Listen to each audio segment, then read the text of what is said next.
ووصلنا بفضل الله سبحانه وتعالى إلى جزء الانقسام الخلوي. وزي ما كنا احنا واخدين قبل كده إن أنا عندي الانقسام الخلوي بينقسم إلى انقسام ميتوزي وإلى انقسام ميوزي. وفي الدرس ده واجب عليا جدا إن أنا أبقى عارف يعني إيه انقسام ميتوزي وأهميته إيه عندي أصلا، ويعني إيه انقسام ميوزي وبعمل بيه إيه. العلماء بيقولوا لي أنت عندك في الانقسام الميتوزي أهميته 1 2 3. أول حاجة نمو، تعويض، إتمام.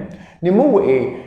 بيعمل على نمو الكائن الحي زي البذرة مثلا، ان البذرة بتبقى نبات كامل، وهنعرف ازاي دلوقتي البذرة ممكن تتحول الى نبات كامل عن طريق الانقسامات الميتوزية المتتالية. وكمان تعويض الخلايا التالفة او المفقودة زي التئام الجروح وكسور العظام. انا عندي في الانقسام الميتوزي عشان نبقى واضحين من الاول ان انا عندي دي خلية، قلت له تمام.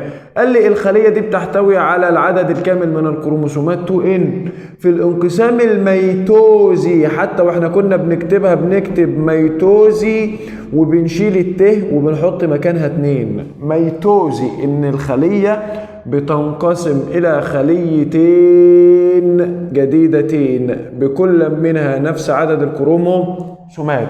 فانا عندي وليكن انا عندي جزء هنا ده مثلا ساق، اي حاجة معايا خلايا جسدية حصل فيها جرح او كسور او عظم، حتة عظم اتشالت، بتبدأ الخلايا اللي حواليها تنقسم انقسامات ميتوزية لتعويض الجزء المفقود.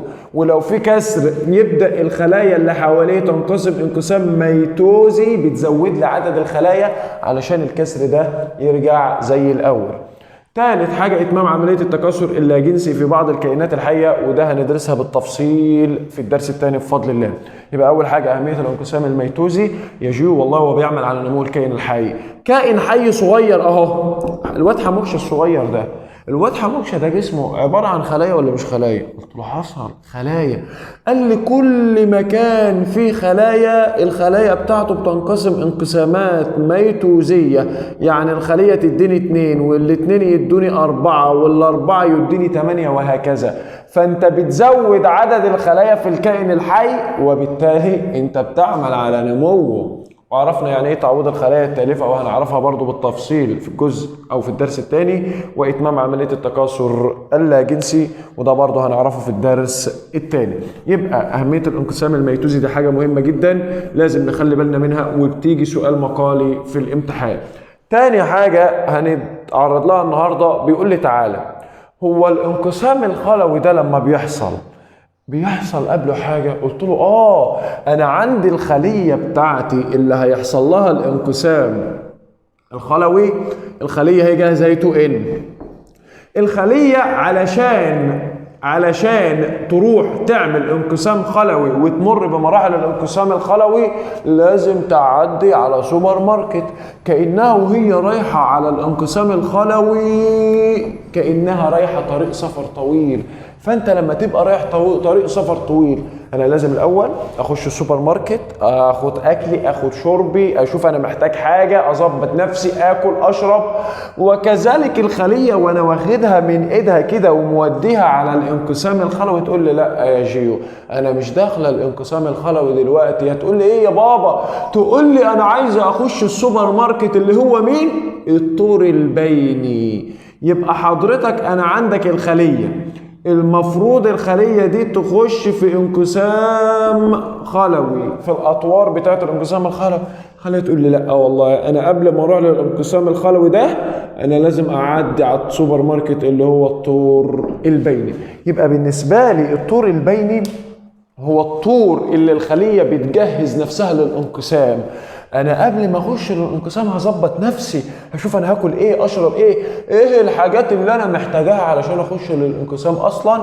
فتعالى يا لولو بيقول لي الطور البيني ماله، بيقول لي ليه الخلية دي لازم تمر بالطور البيني قبل الانقسام الخلوي. قلت له يا حبيبي هو انت لما بتخش السوبر ماركت علشان قبل السفر بتخش ليه؟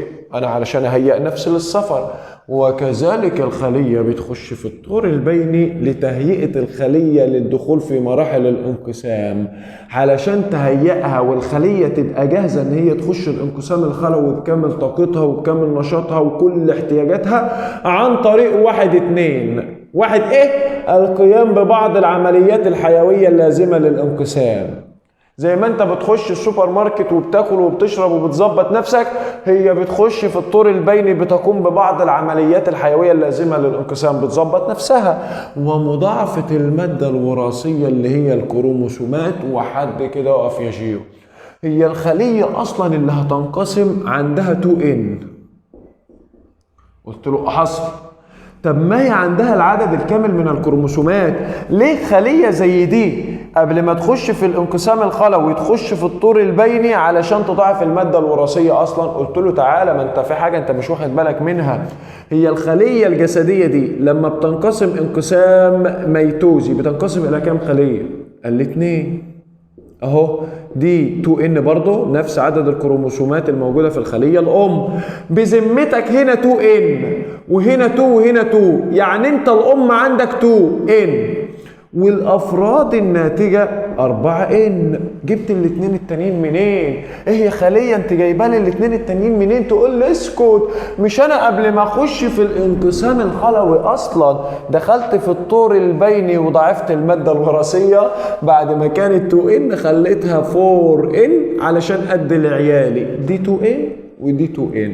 يبقى مهم جدا جدا علل بتدخل الخلية في الطور البيني قبل مراحل الانقسام، اقول له لتهيئتها للدخول في الانقسام عن طريق نقط ونقط. القيام ببعض العمليات الحيوية اللازمة للانقسام، بتظبط نفسها، بتهيئ نفسها. ومضاعفة المادة الوراثية. ومضاعفة المادة الوراثية ليه؟ انا ابقى عارف علشان تدي لكل خلية من الخلايا الناتجة 2N زيها والانقسام يتم مظبوط. بعد كده بقول لي تبدأ الكروموسومات في هذا الطور على هيئة خيوط رفيعة تعرف بالشبكة الكروماتينية. من الرسومات المهمة جدا جدا واللي بتتكرر في الامتحانات بيقول لي ارسم لي الخلية وهي في مرحلة الطور البيني. في الطور البيني الخلية لازم بيبقى فيها شوية حاجات تركز معايا كويس قوي. طبعا الغشاء البلازمي اللي هو بره خالص، بره الخلية. تاني حاجة عندك غشاء نووي. ركز معايا في الحته دي، انا عندي غشاء نووي. الغشاء النووي جواه شبكه كروماتينيه، قدامها نعرف ان الشبكه دي هي اللي بتتحول لكروموسومات. طب شبكه كروماتينيه جنبها حاجه صغيره خالص اسمها النويه. قلت له اوكي. قال لي انت عارف يا جو؟ قلت له ايه؟ قال لي الغشاء النووي والشبكه الكروماتينيه والنويه الثلاثه دولت اسمهم نواه. يبقى انا ممكن اجي لك في الامتحان واقول لك تعالى مكونات النواه ايه؟ تقول لي غشاء نووي، شبكه كروماتينيه، نويه. هاجي اقول لك الغشاء النووي والشبكه الكروماتينيه والنويه دولت بيكونوا لي ايه؟ تقول لي النواه. والسيتوبلازم الذي يحيط بالنواه. وبعد كده الجسم المركزي، والجسم المركزي من اهم الاجزاء عندي في الخليه. يبقى نركز كويس جدا لما اجي اقول لك ناخد موضوع الاسئله، احنا بنراجع الدرس مش بنشرحه بالتفصيل. فلما اجي اقول لك الشبكه الكروماتينيه دي مصيرها ايه؟ تقول لي يا جود اللي هتكون الكروموسومات. طبيعي ان الشبكه الكروماتينيه خلاص هي دي اللي هتكون الكروموسومات.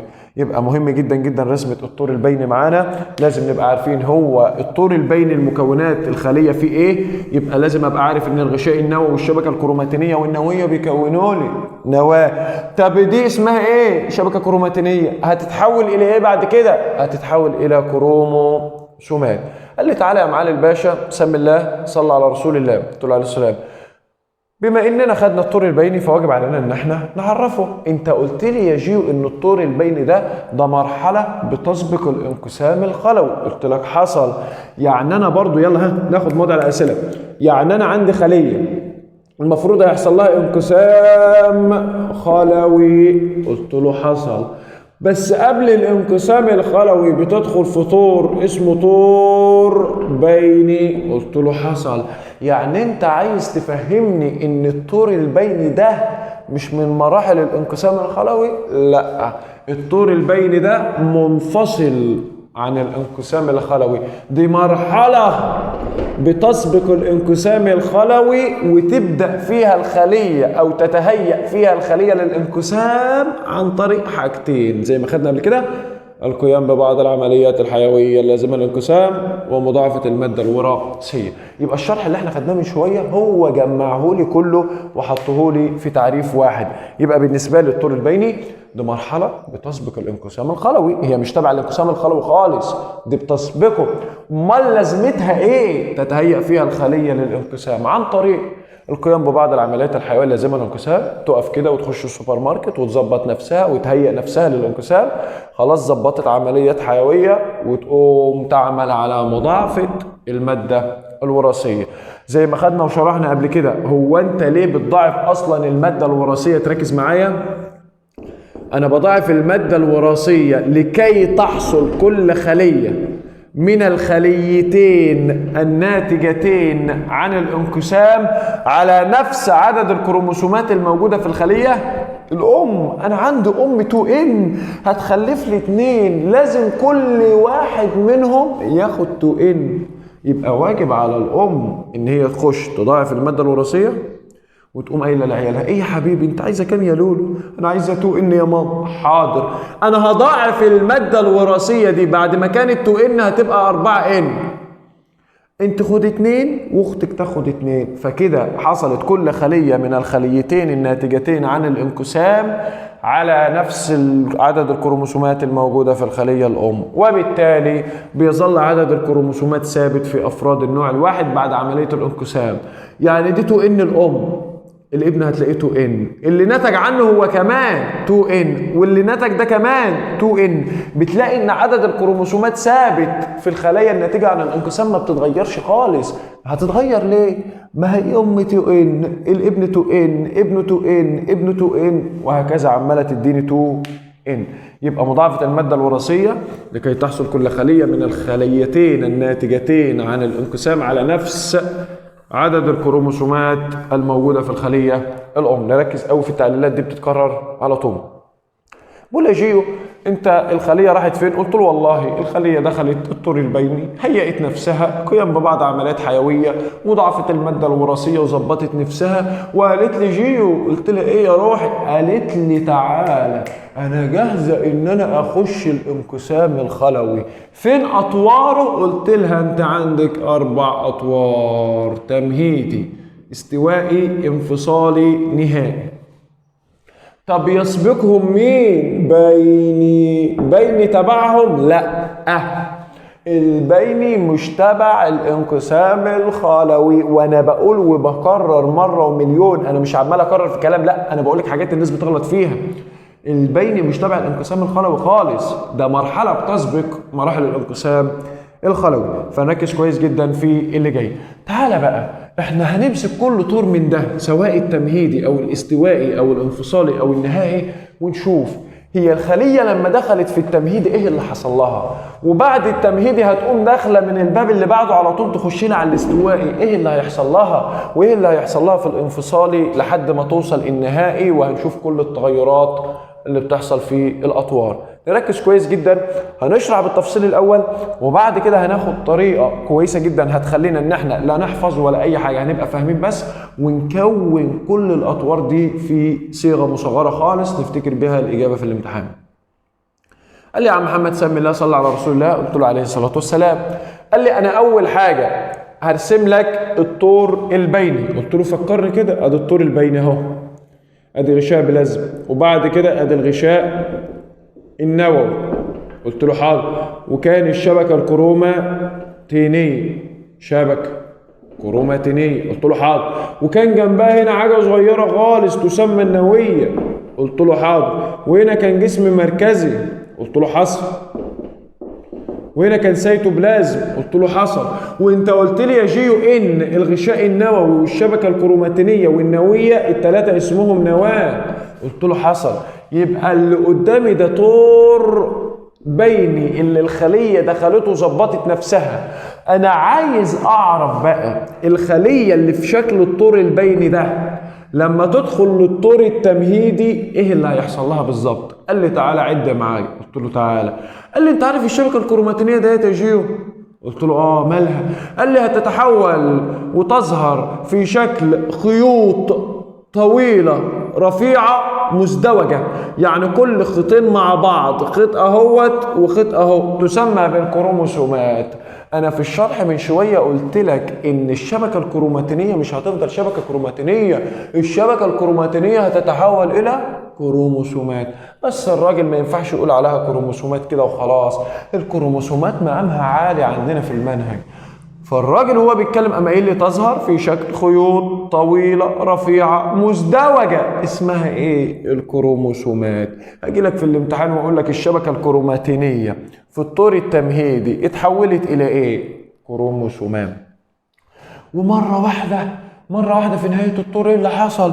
لقيت مره واحده تختفي النويه والغشاء النووي. لا اله الا الله، النويه اختفت والغشاء النووي كله كمان اختفى. يبقى مرة واحدة موضع سؤال اهو بيقول لي تختفي النوية والغشاء النووي في نهاية الطور التمهيدي. قال لي مش بس كده، انت عندك النوية والغشاء النووي اختفوا ما هوت في نهاية الطور ده. وايه اللي حصل؟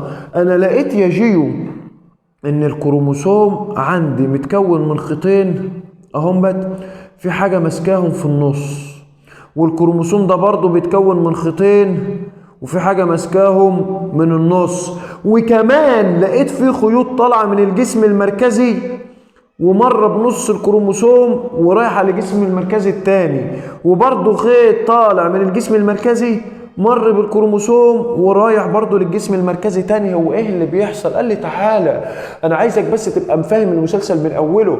اول حاجه ان الشبكه الكروماتينيه اتحولت الى خيوط طويله رفيعه مزدوجه سميتها كروموسومات. وفي نهايه الطور اختفت النويه والغشاء النووي، وببص على النويه والغشاء النووي ما لقيتهمش. قلت لها حلو.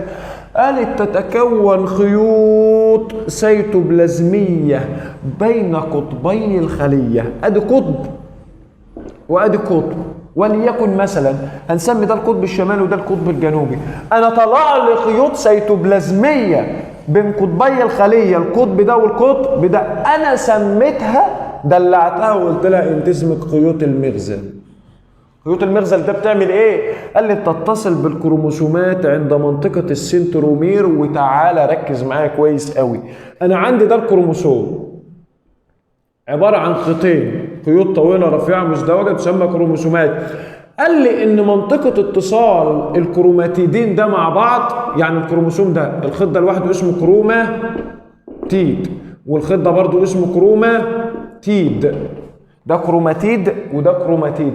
قال لي الاثنين لازقين في بعض، المنطقه اللي واصله ما بينهم عند منطقه اتصال الكروماتيدين حاجه اسمها السنترومير. وتنسوا اسمكم وما تنسوش السنترومير. يبقى لما اجي اقول لك الكروموسوم بيتركب من ايه زي ما هنعرفه بالتفصيل دلوقتي، كروماتيد وكروماتيد وسنترومير. السنترومير ده ايه؟ ده منطقه اتصال الكروماتيدين مع بعض. يبقى في الطور التمهيدي تعالى نراجع، حصل 3 حاجات: تكثفت الشبكه الكروماتينيه لتظهر في شكل كروموسومات، واختفت النوية والغشاء النووي، وتكونت خيوط سيتوبلازمية بين قطبي الخلية تسمى بخيوط المغزل، مصلة اتصلت بالكروموسومات فين؟ عند منطقة السنترومير. يبقى في الطور التمهيدي انا عايزك تركز كويس جدا، وبعد كده هنلخصهم ونعرف نفتكرهم ازاي بطريقة سهلة خالص. بس لازم نعرف ايه اللي حصل بالتفصيل، وبعد كده نلخص براحتنا ونفهم براحتنا. قال لي يا باشا سمي الله صلى على رسول الله، انا عايزك تركز معايا قوي وتقارن لي ده في نهايه الطور التمهيدي. قلت له حصل. قال لي انت بعد كده استوائي، الطور الاستوائي، وعايزك تفتكر حاجه كويسه جدا. انت عندك الكره الارضيه، خط الاستواء كان في منتصف الكرة الأرضية. يبقى لما أقول لك طور استوائي اعرف إن الكروموسومات اترتبت عند خط استواء الخلية. الكروموسومات بعد ما كانت متبعترة هنا كل حتة في ناحية، بقت الكروموسومات قالت لأ، هو احنا مش هينفع نفضل كده مترتبين ترتيب عشوائي؟ لا مش هينفع خالص والله يا عم، والله ما هينفع. امال انت عايز ايه؟ احنا عايزين نبقى في صف واحد، عايزين نبقى عند خط استواء الخلية. فعلشان الكروموسومات اترتبت عند خط استواء الخلية فانا سميت الطور بالطور الاستوائي. ولذلك بيقول لي في الطور الاستوائي بتترتب الكروموسومات عند خط استواء الخلية بواسطة الخيوط. الله، ده خيوط المغزل لسه متصلة بالكروموسومات عند السنترومير. تلاقي الخيط ماسك الكروموسوم عند السنترومير، ادي السنترومير الخيط ماسكه منه. يبقى تترتب الكروموسومات عند خط استواء الخلية بواسطة خيوط المغزل. خيوط المغزل اللي نسقتها هي اللي رتبتها في أشكال كويسة جدا المتصلة بها عند السنترومير. نركز كويس جدا في الحتة دي. يبقى من أسهل الأطوار اللي عندك وما فيهوش كلام ياما ولا في دش ياما ألا وهو الطور الاستوائي. يبقى في الطور الاستوائي بتترتب الخلية عند خط استواء الخلية، أو بتترتب الكروموسومات عند خط استواء الخلية طبعا بواسطة خيوط المغزل المتصلة بها عند السنترومير. نيجي في الطور الانفصالي. صلى على النبي. في الطور الانفصالي انا عايزك تركز كويس جدا. قارن ما بين شكل الكروموسومات هنا وشكل الكروموسومات هنا. وفي الطور الانفصالي انا عايز احكي لك حكاية الطور الانفصالي. هو لو واحد وخطيبته مخطوبين ومرة واحدة سابوا بعض، ايه اللي بيحصل؟ خلاص حتى لو خاطبها منكشة وهي ماشية في الشارع خلاص بيبدأوا يسيبوا بعض، بينفصلوا عن بعض. وكذلك الكروموسومات لما كانوا منكشين بعض السنترومير كان ماسك الكروماتيد ده والكروماتيد ده ومخليهم كأنهم واحد أو شخص واحد. انفصل السنترومير، انقسم سنترومير كل كروموسوم طوليا الى نصفين. بتلاقي الكروموسوم اهو، ادي السنترومير مرة واحدة السنترومير اتقسم طوليا الى نصفين. طب لما السنترومير اللي ماسك لي الكروماتيد ده بالكروماتيد ده انقسم طوليا الى نصفين، بذمتك الكروماتيدين هيفضلوا متصلين ولا ينفصلوا؟ ينفصل كروماتيدي كل كروموسوم عن بعضه زي الفل كده ما فيهاش اي حاجه. حلو. يبقى اول حاجه في الانفصالي الواد لما ساب خطيبته ايه اللي حصل؟ انقسم سنترومير كل كروموسوم طوليا الى نصف فيبتعد الكروماتيدي كل كروموسوم عن بعضهم. خلاص بعدوا عن بعض، هو ساب ايد خطيبته خلاص، ابعد عني احنا خلاص ما عادش ما بيننا حاجه. طب بعد كده يا لولو بعد كده ايه؟ هيفضلوا واقفين قصاد بعض ولا كل واحد هيروح بيته؟ اكيد الواد والبنت كل واحد هيروح بيته، ده طبيعي، هما خلاص انفصلوا ما عادش ما بينهم حاجه. قال لي برضه كذلك الكروماتيد ده والكروماتيد ده لما انفصلوا عن بعض خيوط المغزل قالت للكروماتيدات دي والكروماتيدات دي كل واحده فيهم خيوط المغزل قالت لها بقول لك ايه احنا ما عادش بيننا وبينهم حاجه، احنا لازم نبعد عن بعض. خيوط المغزل هتتقلص وتنكمش ساحبه معها الكروماتيدات. تيجي خيوط المغزل تقول للكروماتيد انت رايحه فين؟ احنا ما عادش ما بيننا وبينهم حاجه، انا هتقلص هسحبك معايا لفوق علشان نبعد عنهم. فتبدا خيوط المغزل تتقلص وتسحب معاها الكروماتيدات لاعلى. طب دي سحبت كروماتيداتها لاعلى، يعني دي بنت البطه السوداء دي يعني اللي ما عندهاش كرامه، ما اكيد خيوط المغزل هنا برضه هتتقلص وتنكمش وتسحب معاها الكروموسومات او الكروماتيدات برضه لاسفل. خلاص دي سحبتها فوق ودي سحبتها تحت وبعدهم عن بعض فتتكون مجموعتان متماثلتان. ادي مجموعه نفس المجموعه من الكروموسومات احاديه الكروماتيد.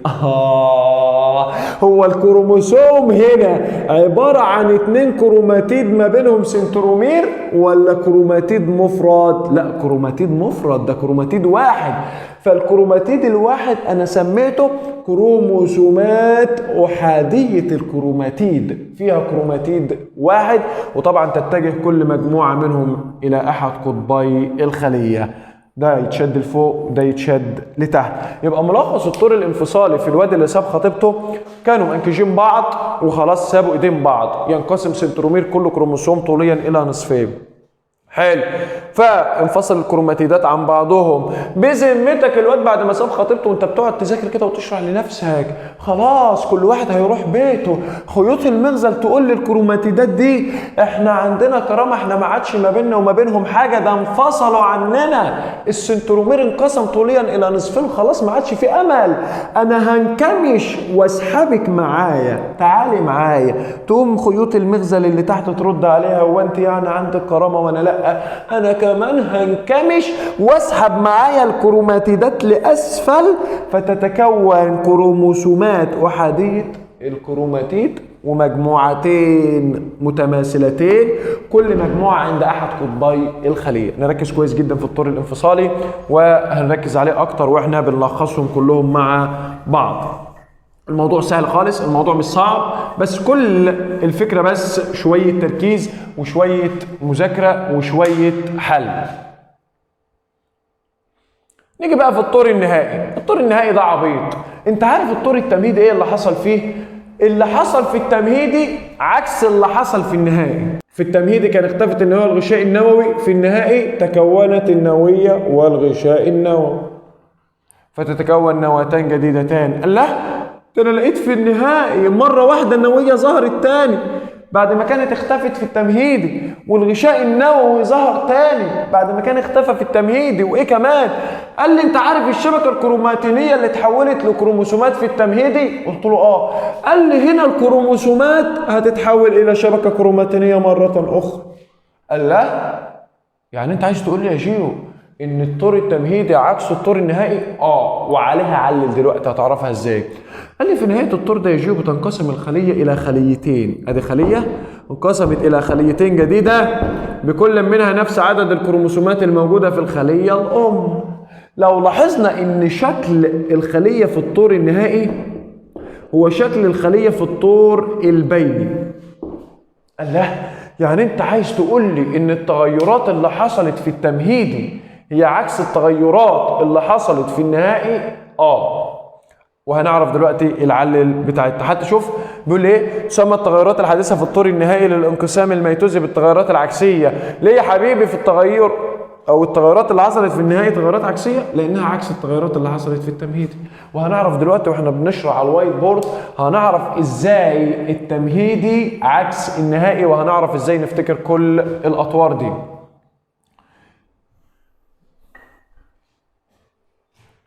بيقول لي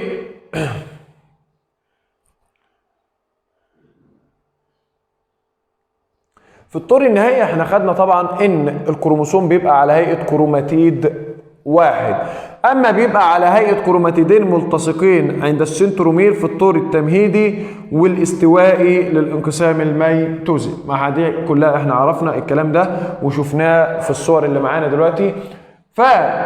امتى يا حبيبي الكروموسوم بقى كروماتيد واحد في الطور الانفصالي، وامتى كان عباره عن 2 كروماتيد متصلين عند السنترومير؟ طبعا في التمهيدي والاستوائي. شيو بقول لك ايه، من الاسئله المهمه جدا جدا جدا وبتتكرر على طول في الامتحانات، بيقول لي هو انت عارف خيوط المغزل؟ قلت له اه. قال لي بتتكون منين في الخليه الحيوانيه وبتتكون منين في الخليه النباتيه؟ قلت له خيوط المغزل في الخليه الحيوانيه زي ما خدنا دلوقتي بتتكون بواسطه الجسم المركزي. لو لاحظت في الخليه اللي كانت عندنا ان انا عندي كان جسم مركزي وطالع منه خيوط مغزل، يبقى لما يجي يقول لي في الامتحان خيوط المغزل في الخليه الحيوانيه طالعه منين؟ اقول له بواسطه الجسم المركزي. اما في الخليه النباتيه من تكثف السيتوبلازم عند القطبين. ليه يا لولو؟ هو ليه الخليه النباتيه ما طلعش منها خيوط المغزل من الجسم المركزي؟ قال لي لان الخليه النباتيه لا تحتوي على جسم مركزي، فعندها شويه سيتوبلازم. السيتوبلازم ده بيتكثف عند القطبين، شويه عند القطب ده وشويه عند القطب ده، ويبدا يطلع لي خيوط المغزل. يبقى من المقارنات المهمه جدا جدا اللي لازم نراجع عليها، ودي رسومات او مراحل الانقسام الخلوي في الانقسام الميتوزي.